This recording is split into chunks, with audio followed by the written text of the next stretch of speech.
A paz do Senhor para todos, amém. Aqui vocês falam a paz do Senhor, graça e paz.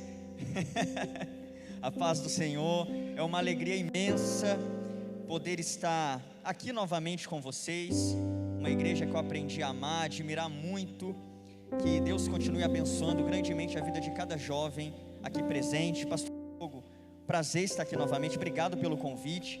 Quero também externar minha gratidão ao Danilo, que não está presente aqui por um motivo justificado, mas se ele estiver assistindo, eu quero mandar um abraço para ele e agradecer a ele pela confiança de sempre. Também louvo a Deus pela vida da minha esposa que me acompanha, pela vida do casal de amigos lá da minha igreja que me acompanha, Aminadab e Bruna.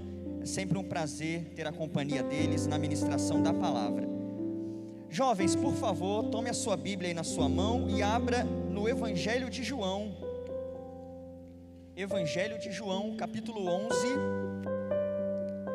versículos 25 e 26.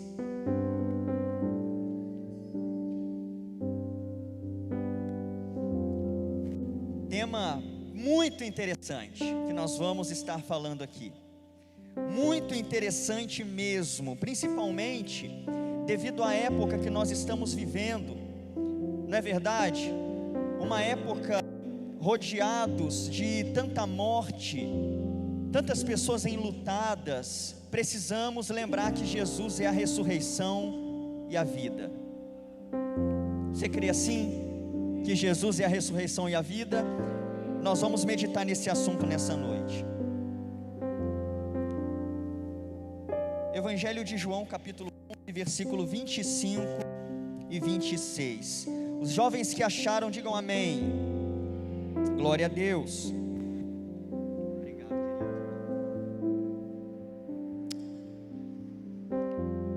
Disse-lhe Jesus: eu sou a ressurreição e a vida.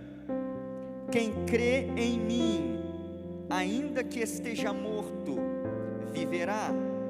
E todo aquele que vive e crê em mim, nunca morrerá. Crês tu nisso? Ou crês tu assim? Crês tu dessa forma? E é claro que nós cremos. Queridos jovens, eu quero trazer aqui uma palavra, uma meditação que traz por tema ressurreição, uma verdade consoladora. Como eu disse aqui um pouco atrás, estamos vivendo uma época tão difícil. Nem lembro agora o número atual de mortos no Brasil. E quantos desses mortos devido a essa pandemia do Covid-19 não são irmãos em Cristo, irmãs em Cristo, jovens que talvez cultuavam ao nosso lado, mas que essa fatalidade, a morte os tirou do nosso meio. Talvez eu estou pregando aqui para alguém que está saindo de um processo de luto, ou está enfrentando um momento de luto, ou conhece alguém que tem passado e vivido essa tragédia, e tem visto a morte de perto. Ou talvez tenha alguém aqui que neste momento tem um parente na UTI, entubado, com risco de morte. E é por isso que é tão importante nós meditarmos nessa palavra sobre ressurreição, uma verdade consoladora. Quando Jesus ele pronuncia essas palavras, o seu amigo Lázaro havia morrido, e já fazia 4 dias que ele estava na sepultura. A irmã de Lázaro então chega para Jesus e diz assim: Senhor, se o Senhor estivesse aqui, o meu irmão não teria morrido. E ele então diz: teu irmão há de ressuscitar. Ela fala: eu sei, Senhor, que ele vai ressuscitar na ressurreição do último dia. E Jesus então pronuncia essas palavras que acabamos de ler: eu sou a ressurreição e a vida. Então eu quero meditar com vocês aqui sobre essa verdade consoladora da ressurreição dos mortos, dos crentes que já partiram para o Senhor, e que isso console o nosso coração e motive-nos a caminhar de cabeça erguida e com esperança no amanhã, sabendo nós jovens, que a morte não é o ponto final para nós, a sepultura não é o fim da nossa história, ressuscitaremos para viver para sempre com o Senhor Jesus. Mas aqui no começo nós temos que fazer algumas diferenciações. Primeira dessas diferenciações é que ressurreição é diferente de reencarnação. Essa é a primeira coisa. Muita gente confunde ressurreição com reencarnação. Reencarnação é um conceito espírita, um conceito das religiões orientais, que nós como cristãos não subscrevemos. Reencarnação é a crença de que quando alguém morre, vai voltar à vida, mas não no mesmo corpo, em um outro corpo. Isso é reencarnação. E volta não por misericórdia de Deus, mas volta para pagar os seus pecados que sobraram da vida passada antes de morrer. Já ouviu alguém dizer assim: ai, que karma? Karma é um conceito espírita. Karma é algo que você trouxe da vida passada e está pagando nessa vida agora. Então nós como cristãos não subscrevemos essa ideologia e essa doutrina. Outra coisa, temos que diferenciar ressurreição de transmigração. Thales, que palavrão é esse? Eu vou te explicar. Religiões orientais também creem que depois da morte, as pessoas elas podem reencarnar, mas não em corpos humanos, em árvores, em animais, em plantas. Então ressurreição não é isso. Já ouviu alguém dizer assim: esse cachorro é tão sentimental, ele é tão carinhoso, eu acho que ele foi alguém em outra vida, eu acho que é um ser humano que está dentro desse cachorro. Essa é a doutrina da transmigração da alma. Isso a gente não acredita também como cristão. Thales, o que a gente acredita? Na ressurreição do corpo. O mesmo corpo que desceu à sepultura vai tornar a subir dele, mas não da forma corruptível, incorruptível, glorioso e para viver para todo sempre ao lado do Senhor Jesus. Então, tendo feito essa diferenciação, eu quero destacar para vocês aqui algumas verdades sobre o que Jesus disse, o fato de ser Ele a ressurreição e a vida. E eu oro para que o Espírito Santo fale no seu coração e que você não saia daqui da mesma maneira, que você saia daqui sabendo que se a vida tiver um ponto final, Deus ainda tem uma continuação na eternidade para você. Então, queridos, medite no que Jesus disse aqui. Olha que interessante. Uma primeira verdade sobre a ressurreição é que ela é uma promessa de Jesus. É Jesus quem diz aqui: eu sou a ressurreição e a vida. Ou alguns versículos antes ele falou assim: teu irmão há de ressuscitar. Jesus aqui está fazendo uma promessa. Uma promessa. A ressurreição não é uma ideia vaga, inventada pela igreja, elaborada por um grupo de pastores. A ressurreição é uma promessa que saiu dos lábios do próprio Jesus. Se não, vejamos em João capítulo 5, versículo 28 e 29, Jesus ele vai afirmar assim: eis que é chegada a hora em que aqueles que estão nos sepulcros ouvirão a voz do Filho de Deus, e os que a ouvirem viverão.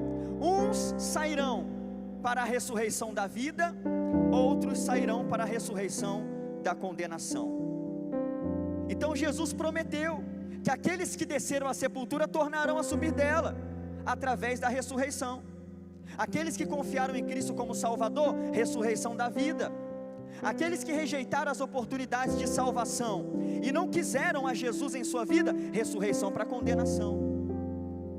Outro sim, em Mateus capítulo 19, versículo 27 e 28, Pedro chega para Jesus e fala assim: Senhor, e nós que te seguimos, o que a gente ganha com isso? E Jesus responde para ele assim: para vocês que me seguem, quando na regeneração o Filho do Homem se assentar em seu trono para reinar, vocês também se assentarão em 12 tronos para julgar as 12 tribos de Israel. A regeneração ainda não aconteceu, é um evento futuro, e os apóstolos já morreram.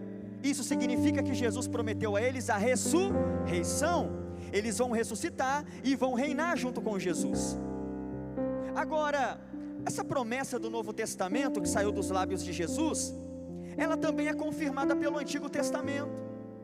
Por exemplo, quando você olha Daniel capítulo 12, versículo 2, é dito lá, queridos, que aqueles que dormem no pó da terra ressuscitarão, uns para a vida eterna, outros porém para a vergonha e desprezo eterno. Então a ressurreição dos mortos é uma promessa, e é uma promessa que não apenas Deus falou na sua palavra no Antigo Testamento, como também Jesus afirmou no seu ministério terreno quando esteve aqui entre nós. Quantos estão entendendo até aqui? Amém? A ressurreição é uma promessa. Segundo, quero destacar uma segunda verdade aqui. A ressurreição será a vitória sobre a morte. Será que você pode dar um amém a essa verdade? A ressurreição será a vitória sobre a morte. Ressuscitaremos para nunca mais morrer. Queridos, eu tenho a esperança de nós sermos a geração do arrebatamento. Eu tenho essa esperança, e o irmão ali tem comigo também, de que eu não vou enfrentar a morte. Mas pode acontecer de Jesus não voltar até o meu último dia de vida e eu ter que enfrentar a morte. Essa é uma realidade dura, ninguém quer pensar nisso, mas é a verdade.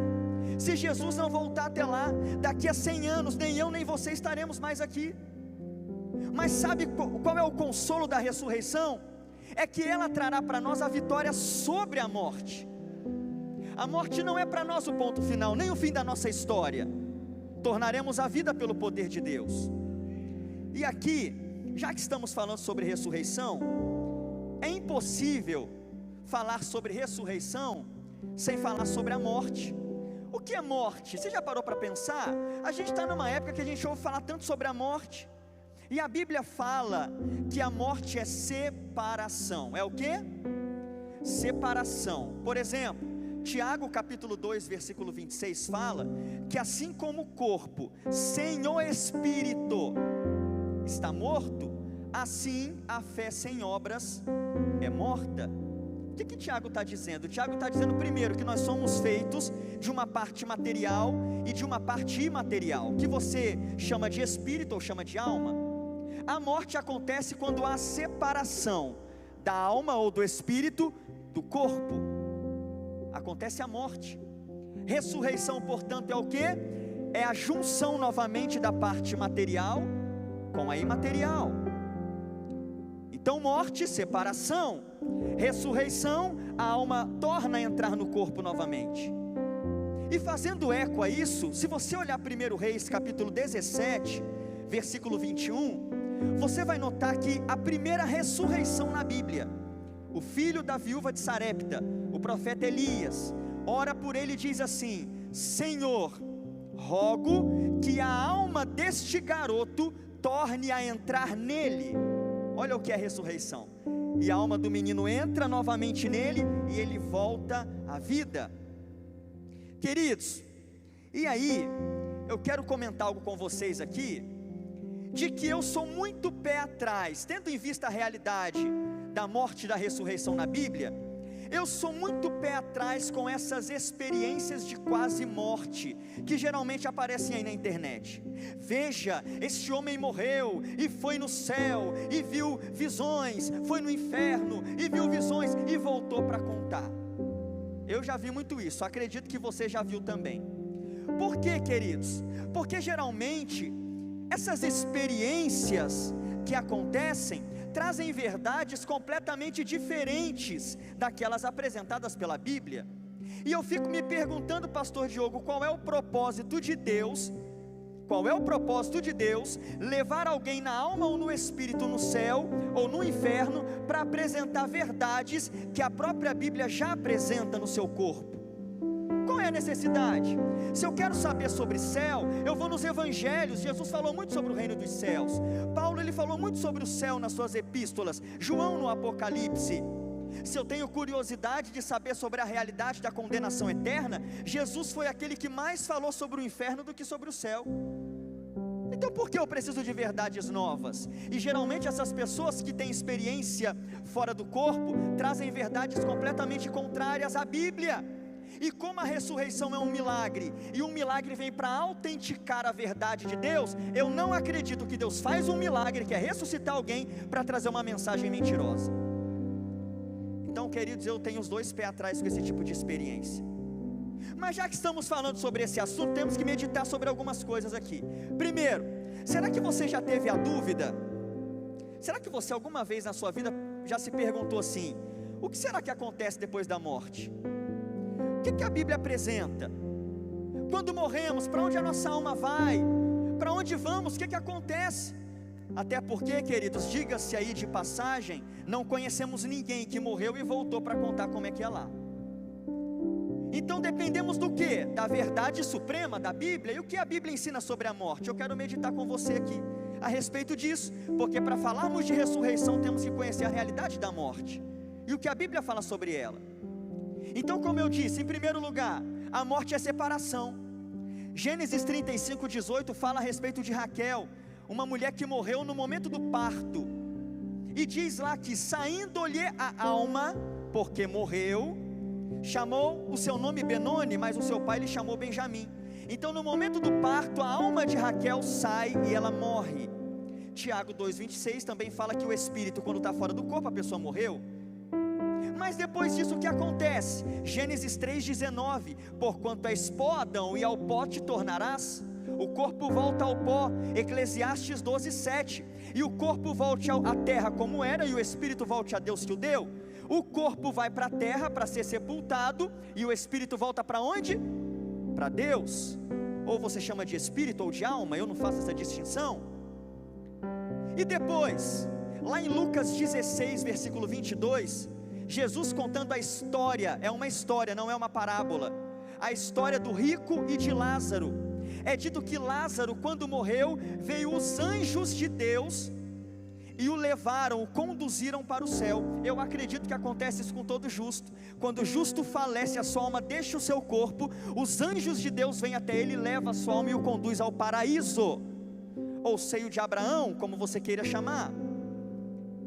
Tá, mas e depois? Hebreus 12:23 vai dizer que esse espírito que está indo de caminho para o céu, ele precisa ser aperfeiçoado para entrar na glória. Até porque Paulo fala em 1 Coríntios 15, que a corrupção, fazendo referência ao nosso corpo mortal, não herda a incorrupção, que é o céu. Em outras palavras, a imperfeição que há em nós, não pode habitar na perfeição que há no céu.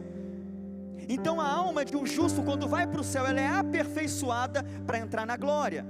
É por isso que Hebreus 12:23 chama aqueles crentes que já morreram de espíritos dos justos aperfeiçoados. Tá bom, Thales, mas e depois? A alma entra no céu, na presença de Deus, e já desfruta de alegria e de descanso. Apocalipse 14, versículo 13 fala que bem-aventurados são aqueles que dormem no Senhor. Dormir é um eufemismo, uma linguagem figurada para a morte. Bem-aventurado aqueles que dormem no Senhor, para que descansem das suas fadigas e as suas obras o sigam. E Davi falou no Salmo 16, verso 11, que na presença de Deus há abundância de alegria, e na presença dele há delícias perpetuamente. Então aqueles nossos irmãos que já partiram antes de nós, neste momento conscientes, estão na presença de Deus, descansando de suas obras e numa alegria indizível. Não apenas isso, mas a Bíblia mostra que aqueles que morreram, irmãos em Cristo que faleceram e que estão na glória, estão neste momento na companhia de Jesus. Como assim, Thales? Vou te mostrar. Segundo aos Coríntios 5, versículo 8, Paulo diz assim: mas temos confiança e esperamos deixar este corpo para habitar com o Senhor. Então Paulo está dizendo que quem deixa o corpo na morte vai habitar no exato momento da morte com o Senhor Jesus. Filipenses 1:23, Paulo diz: eu estou em aperto de ambos os lados, não sabendo o que eu quero, mas o meu desejo é partir, morte, e estar com Cristo, o que é incomparavelmente melhor. Sabe por que eu estou afirmando tudo isso daqui? Porque eu estou cansado de ver crentes com medo da morte, morrer. O crente não é nenhum masoquista que procura a morte. Quem quer me matar? Estou procurando aí. Não, o crente não faz isso. Mas se a morte chega para ele, ele a enfrenta com confiança, porque ele sabe para onde ele está indo. E ele está indo para a glória. Ele está indo para ficar ao lado de Jesus, numa alegria consciente e inimaginável. Agora que falamos a respeito do que a Bíblia ensina sobre a morte, vamos falar sobre a ressurreição. Mas talvez você pergunte assim: Thales, meu Deus, você acabou de explicar que quem já faleceu em Cristo, sendo crente, está neste exato momento com Cristo, desfrutando de alegria, de gozo sem fim, descansando das suas obras, no melhor lugar que alguém pode estar, que é o céu. Meu Deus, se eles já estão nessa condição, por que ressuscitar? Por que não deixa eles lá em cima, nessa alegria que eles estão vivendo? E aí, a resposta para essa pergunta é dupla. Primeira resposta: porque Deus nos fez seres completos. Deus nos criou uma unidade de corpo e alma. Quando Ele criou Adão, Ele formou o seu corpo do barro e soprou o espírito de vida, criou Adão como uma unidade. E quando um crente falece, a sua alma sobe para o céu, por mais que ele esteja vivendo uma alegria indizível, consciente, como você está consciente aqui me vendo e ouvindo essa palavra. Aqueles que já partiram antes de nós estão conscientes no céu nesse momento. Eles estão incompletos, estão sem seu corpo. E segundo, porque se Deus não ressuscitasse os crentes, o diabo sairia vitorioso. Quando Deus ressuscitar aqueles que faleceram, aqueles que morreram em Cristo, Ele vai estar dizendo para a morte e para o diabo: vocês não têm a última palavra. Eu sou o Deus da vida, eu ressuscito quem eu quero, eu trago da vida quem eu quero, porque eu sou o Deus que dou a vida, tiro e torno a dá-la novamente através da ressurreição. Eu preciso saber quem está entendendo essa palavra aqui, meu Deus. Essa é a verdade consoladora da ressurreição, queridos. E a ressurreição será nada mais, nada menos do que a vitória sobre a morte. É por isso que Paulo afirma em 1 Coríntios 15, versículo 54, quando isto que é corruptível, fazendo uma referência ao nosso corpo que se corrompe, sujeito à enfermidade, Covid, quando isso que é corruptível se revestir da incorruptibilidade, e isto que é mortal se revestir da imortalidade, então cumprir-se-á a palavra que está escrita: tragada foi a morte na vitória. No versículo 57 ele fala: graças a Deus que nos dá vitória por nosso Senhor Jesus Cristo. A ressurreição é a maior vitória que o crente obterá. Levantar-se num corpo incorruptível semelhante ao de Jesus e passar a eternidade na glória. Essa é a segunda verdade. A ressurreição é vitória sobre a morte. Jesus disse: eu sou a ressurreição e a vida. Eu sou a ressurreição e a vida. E nós não precisamos temer. Nós não precisamos temer. Se a nossa senha chegar, se a nossa hora chegar, como Jesus se colocou de pé para receber Estevão quando ele ia ser apedrejado, Ele também se colocará de pé para nos receber na sua glória.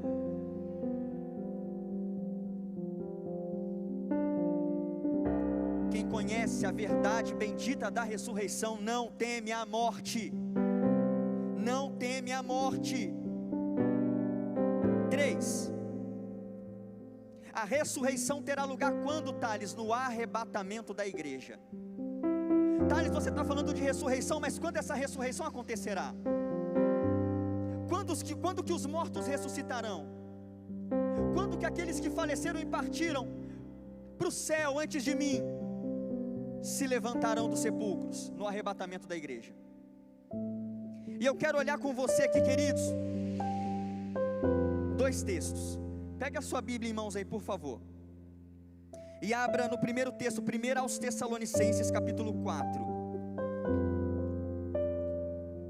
Quem quiser glorificar Jesus não é proibido não, vai glorificando aí. 1 aos Tessalonicenses, capítulo 4, versículo 13 em diante. Olha o que Paulo vai escrever para consolar uma igreja enlutada. Tessalônica estava enfrentando muita perseguição, a igreja que havia ali. Alguns crentes estavam dando a vida por amor a Jesus. e eles estavam inconsoláveis. E aí, o que acontece agora? Eles faleceram, eles morreram, eles vão perder a herança deles. E aí Paulo vai escrever para consolá-los e para esclarecê-los. Olha que interessante, 1 aos Tessalonicenses 4,13: não quero, porém, irmãos, que sejais ignorantes acerca dos que já dormem. Lembra que dormir significa morrer, é uma linguagem figurada. Para que não vos entristeçais como os demais que não têm esperança.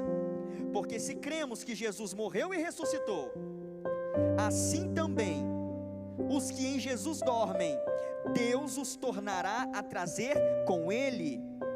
Dizemos-vos, pois, isto pela palavra do Senhor, que nós, os que ficarmos vivos para a vinda do Senhor. Olha que interessante, Paulo esperava estar vivo quando Jesus viesse buscar a sua igreja. Não precederemos os que dormem, porque o mesmo Senhor descerá do céu, com alarido, e com voz de arcanjo, e com a trombeta de Deus, e os que morreram em Cristo, ressuscitarão primeiro. Depois nós, os que ficarmos vivos, seremos arrebatados juntamente com Ele nas nuvens, a encontrar o Senhor nos ares, e assim estaremos sempre com o Senhor. Portanto, consolai-vos uns aos outros, com estas palavras. Então Paulo coloca a ressurreição aqui quando a trombeta soar, quando Jesus vier buscar sua noiva, e pode ser a qualquer momento, inclusive durante essa reunião. Agora, queridos, vai para 1 aos Coríntios capítulo 15, 1 aos Coríntios capítulo 15,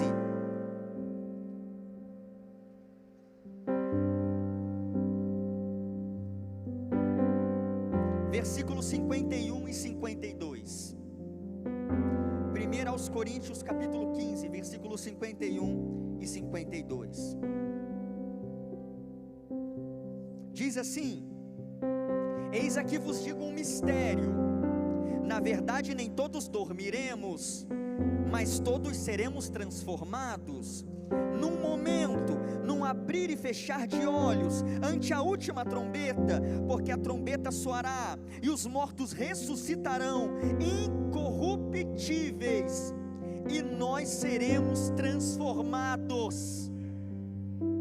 Queridos, agora pense comigo o seguinte, se o arrebatamento, se Paulo esperava o arrebatamento para os seus dias, porque ele diz assim: nós os que estivermos vivos. Então Paulo tinha esperança de que Jesus voltasse enquanto ele estivesse ainda vivo.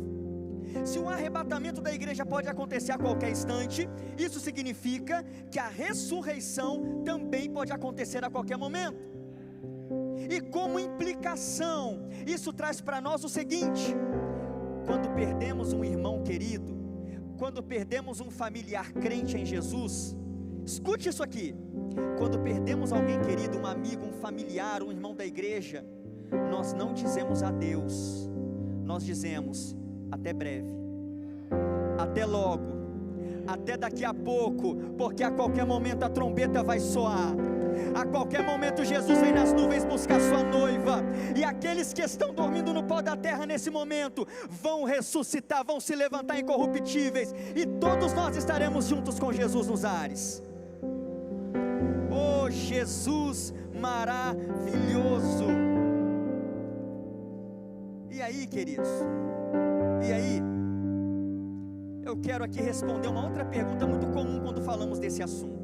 Thales, você está falando de ressurreição, você está falando de céu, você está falando de nos reunirmos nas nuvens com Cristo quando Ele vier buscar a igreja. Agora responde para mim, Thales, responde para mim: nos reconheceremos no céu? Você está falando de ressurreição? Aqueles que morreram, Thales, quando ressuscitarem, eu os reconhecerei na glória. Saberemos quem somos uns aos outros lá na glória. E aqui eu quero fazer uma enquete agora, hein? Ó, tem lá no meu canal, hein? E agora eu quero fazer uma enquete. Quem acha que não, levanta a mão. Levantei, tem medo de errar não. Quem que acha que não, levanta a mão. Não nos reconheceremos no céu. Quem acha que sim, levanta a mão. Queridos, qual é a verdade bíblica sobre isso? Nos reconheceremos no céu. Thales, eu quero que você me mostre isso na Bíblia. Mateus capítulo 8, versículo 11. Jesus ele fala assim para os seus discípulos: muitos virão do Oriente e do Ocidente, e assentar-se-ão à mesa com Abraão, Isaque e Jacó no reino dos céus. Ué, então quer dizer que eu vou saber quem é Abraão, Isaque e Jacó? Sim, você vai. E lá em Lucas, Jesus complementa: muitos virão do Oriente e do Ocidente, e assentar-se-ão com Abraão, Isaque e Jacó e os profetas. Então reconheceremos até quem foi Isaías, Jeremias, Miqueias, Jonas, Naum, Obadias, Zacarias, Malaquias, Ageu. Thales, eu ainda não estou convencido, quero mais um texto. 1 aos Tessalonicenses 2, versículo 18 e 19. Vou sintetizar o que os versículos dizem.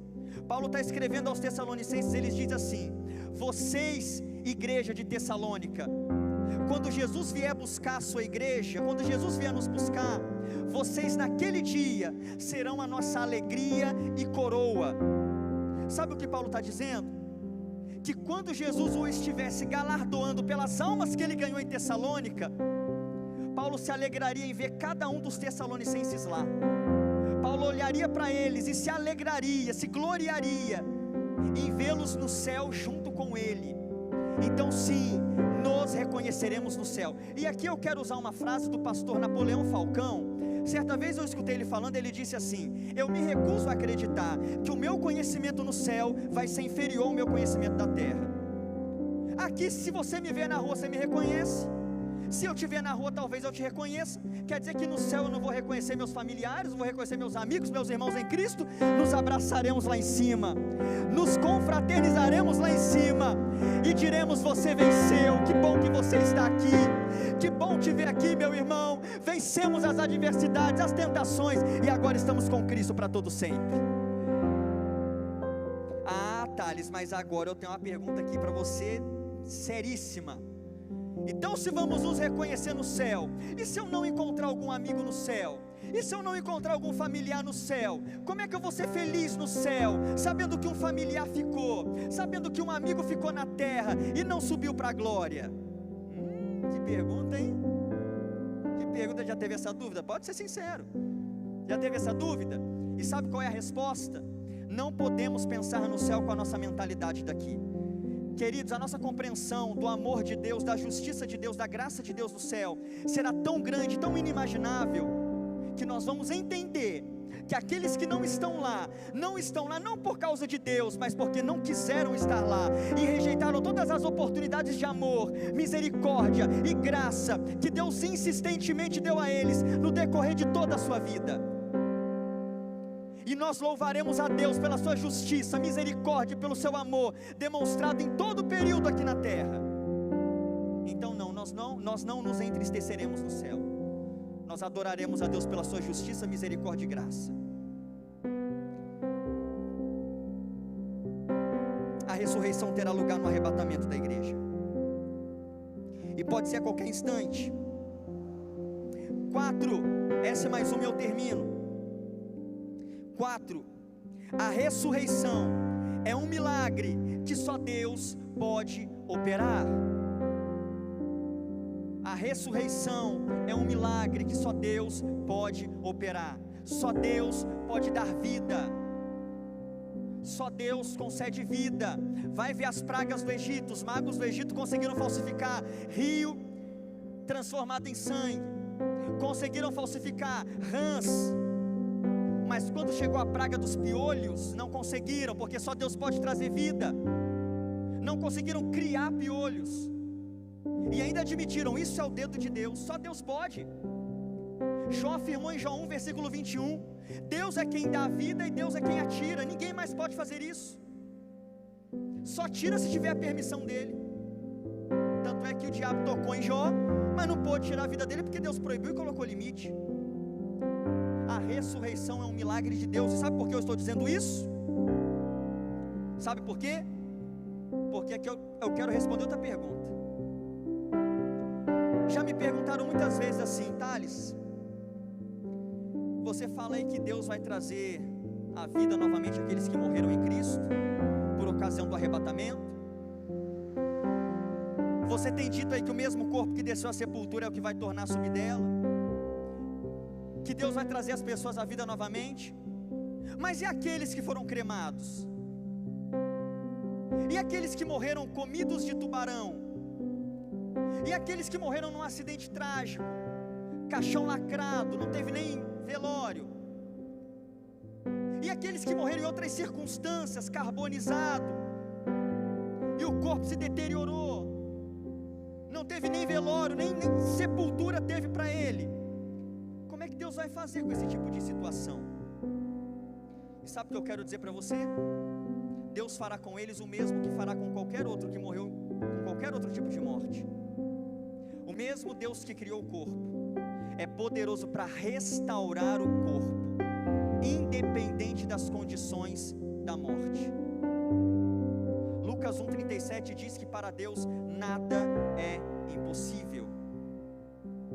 Filipenses capítulo 3, versículo 20 e 21 diz que a nossa cidade está nos céus, de onde também esperamos o Salvador, o Senhor Jesus Cristo, que transformará o nosso corpo abatido para ser conforme o seu corpo glorioso, segundo o seu eficaz poder, que tem de sujeitar a si todas as coisas. Sabe o que trará esses mortos que morreram nas mais diversas circunstâncias de volta à vida? O eficaz poder de Jesus, que Ele tem de sujeitar a si todas as coisas. O nosso Deus é poderoso, foi Ele quem criou o corpo, e não importa a maneira da morte, Ele trará de volta a vida, num corpo incorruptível, glorioso e semelhante ao do seu Filho Jesus. A ressurreição é um milagre que só Deus pode fazer. E outra coisa, jovens, a ressurreição acabará com qualquer imperfeição do corpo. O nosso corpo será glorioso, perfeito, como é o corpo do Senhor Jesus, neste exato momento. A gente falou um pouco atrás, se vamos nos reconhecer no céu. Eu acho um pouco difícil você me reconhecer lá, porque eu vou estar sem óculos lá. Eu não vou levar óculos para o céu. Você acha que eu vou subir de óculos para o céu? O óculos é para corrigir uma imperfeição da minha visão aqui na terra? Ou você acha que você vai ver cadeirante no céu? Ou você acha que você vai ver paralítico no céu, mudo no céu?